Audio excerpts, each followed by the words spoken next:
Assalomu alaykum barchaga. Bugun 1-dekabr va yangi oy boshlandi. Xudo xolasa Bitcoin va umumiy bozor holatini update qilamiz, ya'ni ko'rib chiqamiz bizni bir oy davomida nimalar kutyapti. Ko'rib turganimizdek chartdagi holat, ya'ni texnik taraflama down trend shakllanib, bozor pastlashda haligacha davom ettirmoqda.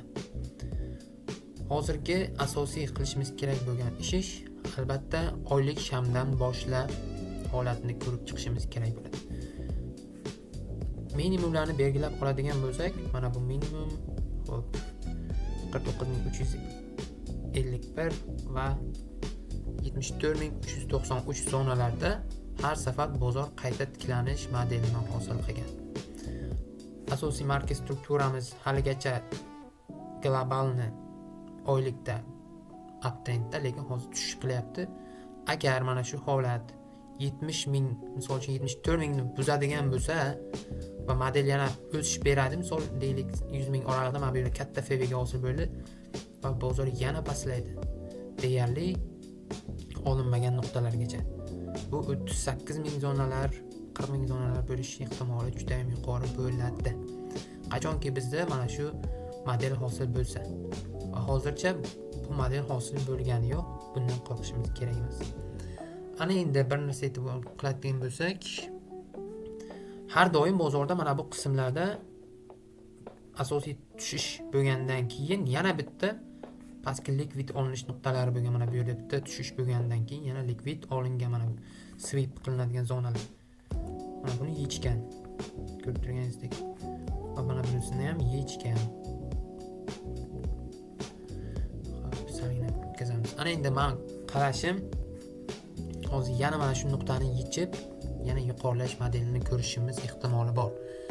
Lekin agar 74 ming zonani buzib qo'yadigan bo'lsa, haqiqiy global downtrendga o'tadi umumiy bozor holati. Va bu juda ham uzoq muddatni o'z ichiga olishi mumkin. Bozor holati bo'yicha downtrend deyarli bu 1 yil oralig'i, umuman 2026-yilni sentyabr oylarigacha bizda eng pastki nuqtalargacha tushish ehtimoli shakllanishi mumkin. Mana bunaqa modellar tushib beradigan bo'lsa. Lekin agar bizda bu narsa paydo bo'lmaydigan bo'lsa, biz qo'rqmasdan yana hozir aytib o'tganimdek, mana bu nuqtani olgandan keyin yana o'sishga qanaqadir tasdiq olsak, model uptrendga hosil bo'lgandan keyin bozor yana o'sishda davom etadi. Umumiy qarashimiz Bitcoinda mana shu. Fundamental taraflama bu hozir Amerikadagi haligacha yakunlanmagan shutdown holati, ya'ni hukumat hozirgacha yopiq holatda, hali ochilgani yo'q. Aynan shu narsa investorlarni bozorga bo'lgan qiziqishini va yangiliklarni kechikish sabab tufayli yuzaga kelayotgan muammolar va ekonomikada yuzaga kelayotgan AQSh davlatining 38 trilliondan oshiq, deyarli 39 trillionga yaqinlashib qolgan qarzi sababli yuzaga kelyapti. Va tariflar urushi deyiladi. Aslida bu tariflar urushi bundan oldin ham bo'lgan bozor. Va bozor hozir eng yaxshi narx zonalarida turibdi va mana bu minimumni yechganda asosiy investorlar kirib kelib bizga, misol deylik, mana bu sham bitta buzib bergandan keyin buni hozir rangini to'liq qora qilamiz. Hozir chartda shu narsa endi qora shaklda turgani uchun va keyingisi mana bunaqa yashil holatda bo'lishi kerak. Mana shu modelni hosil qiladigan bo'lsa, bizda bozor yana qayta tiklanish uchun imkoniyat bor degani. Xo'p, buni to'xtang, salgina kattalashtiramiz. Shamni chizishga harakat qilyapman.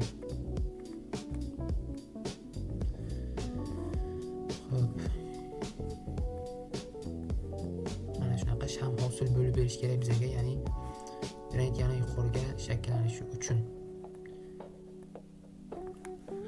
Shundagina bizda yana bozor tepaga yuqorilaydi degan tushuncha, fikr, qarash o'zgaradi. Bizda hozir 10-dekabrda, hop, buni yana ozgina kichraytirsak, kunlikda ko'ramiz. Juda aynan 10-dekabr sanalarini belgilab olsak. Nimaga aynan 10-dekabr? 10 dekabrga aynan mana shu tushish qilib bergandan keyin bozor mana bu shaklni bizga hosil qilib bersa, albatta shundan keyin biz haqiqiy volumni ko'rishimiz kerak. Mana shunaqa sham hosil bo'lib berish kerak. Ya'ni 10 dekabrda FOMC foiz stavkalari yana tushirilish ehtimoli juda yuqori turibdi.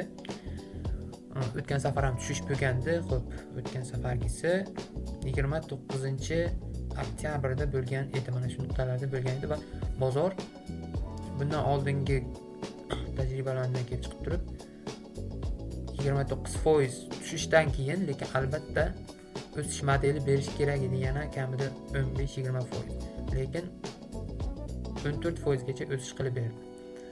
Har doim yangilik chiqqanda bozor teskari ishlaydi. Avval pastga tushish qiladi, keyin yuqorilaydi.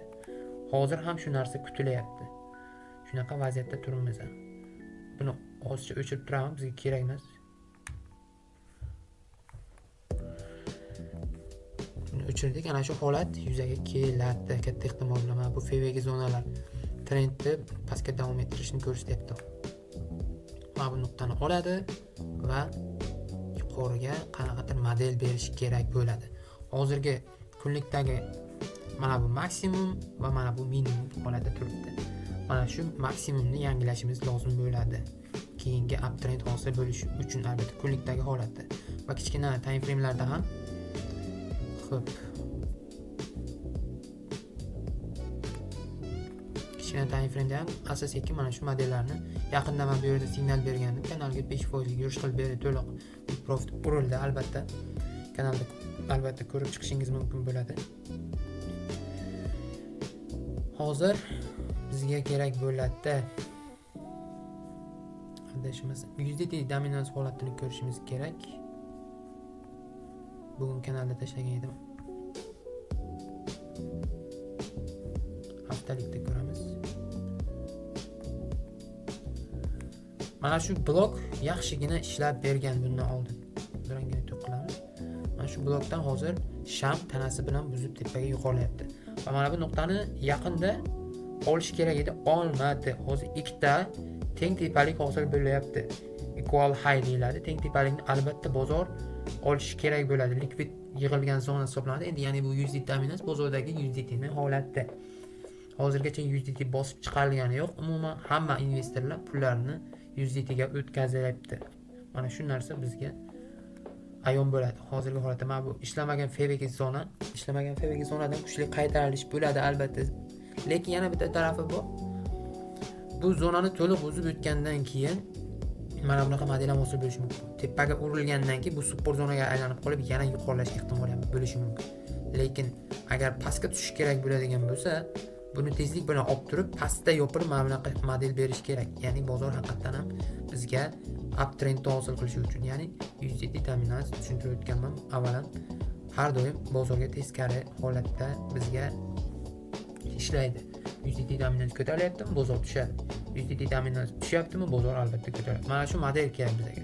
Bitta buzib o'tib, keyin mana bu zonada resistance support zonaga aylanadi, pastga tushayotgan. Shunaqa holatda bozorning pastga tushishi bizga ijobiy hisoblanadi. Va pastda mana bu zonalarda yaxshigina support bo'lgan bundan oldin. 2024-yil mart, dekabr oylari 25, xo'p, bu ham dekabr 24 ekan va avgust oylarining 11-sanasida 2025-yil. Support zona hozir mana shu zonani test qilyapti. Kutamiz, hech qanaqasiga bozor shoshirib turadigan narsa emas. Aynan memkoinlarda ham uzoq muddatli investitsiyalar to'g'ri juda ham riskavni yo'qotishlar ko'p. O'zimda ham yaxshigina portfolio deyarli yo'qoldi va bu tabiiy holat. Shuni inobatga olgan holda ishlashimiz kerak bo'ladi. Salanadagi holatni ham ko'rsatib o'taman. Bu zonalarni, likvidlarni belgilab qo'ygandim o'zim uchun. Xo'p, Salanada ham ozgina mana bu yerda yuqorilash kerak edi, lekin stop urildi. Pastga yana tushib kelyapti hozirda. Va mana bu nuqtalarga e'tibor qiladigan bo'lsak, mana bu zonani o'zini ham oladigan bo'lsak, likvidlik hisoblanadi. Mana shu nuqtalarni olish kerak bo'ladi bozor. Va hozirgi tushish shunga qarab yo'nalish olgan. Va yuqorida ham yetarlicha sabablar bor hozir ko'tarilish uchun. model shakllanishi, ya'ni bu model hosil bo'lyaptimi, bu yaxshi flag pattern deyiladi.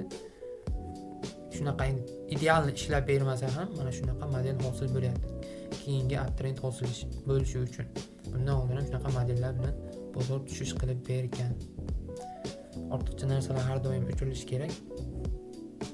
Xo'p, mana 4 soatlikdagi holat bo'yicha ikkita equal high hosil ya'ni ikkita teng tepalik hosil bo'lganda va mana bu yerda men take profitlarimni shu yuqori nuqtalar, mana bu yerda ham likvid qolib ketganda shu zonalarni yechib berish kerak. Ya'ni mana bu yerda FVG ham bor.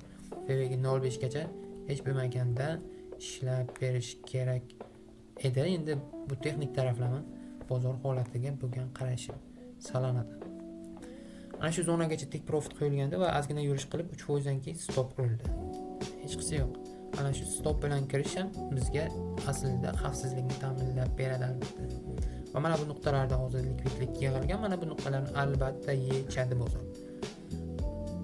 Bozor update'imiz shu. Hozircha endi fundamental taraflama, umumiy global iqtisodiy holat, hamma taraflama yomon holatda. Aytib o'tgandek, Amerikadagi pul kredit siyosati, ishsizlik darajalari, bularning hammasi ekonomika va ekonomika qaysi tarafga yo'nalish olsa, bozor shu tarafga qarab harakatlanadi. Asosiy fundament bizga muhim bo'ladi. Bu yerdagi mana bu chartdagi ikkita shamni strukturaviy harakati bizga hamma narsani ochiq-oydin aks ettira olmaydi. Hozircha shular. Kanalimizda, ya'ni Telegram kanalimizda albatta yangi bilimlar bilan ulashib boraman. Mana shu videolarni ham YouTube'da joylab boraman. Albatta aktiv holatda kuzating. Va Bitcoin holatini aytib o'tdim. Bitcoin hali yana tushish qiladi albatta. Xo'p, bu boshqa chart ekan, uzr. Mana hozirgi holati, ya'ni qaysi nuqtagacha, ya'ni ideal tushish bo'ladi. Ya'ni haftalikka oladigan bo'lsak, meni qarashim mana bu nuqtalarni hozir o'chiradigan bo'lsak, kerak emas bizga. Tushish bo'lishi mumkin bo'lgan nuqta men 78.000 zona deb hisoblayman. Shu zonalarda kutib olinadi. Uptrendga qanaqadir model hosil bo'lish kerak. Mana bu nuqtani albatta olish kerak. Olinmagan nuqta, aytib o'tganimdek, hozir shu zonaga qarab harakatlanyapti. Xo'p, bitta belgi qo'yamiz bunga. Hali bu olinmagan. Magnit qo'yadigan bo'lsak,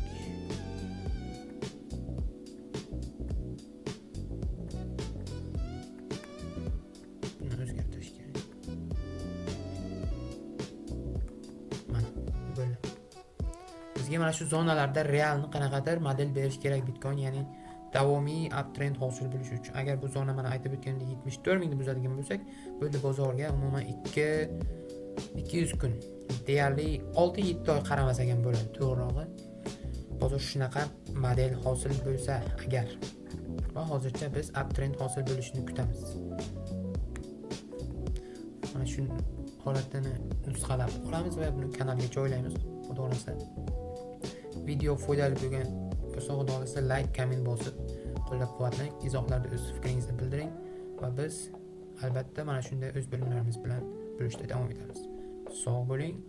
Keyingi videolarda ko'rishguncha.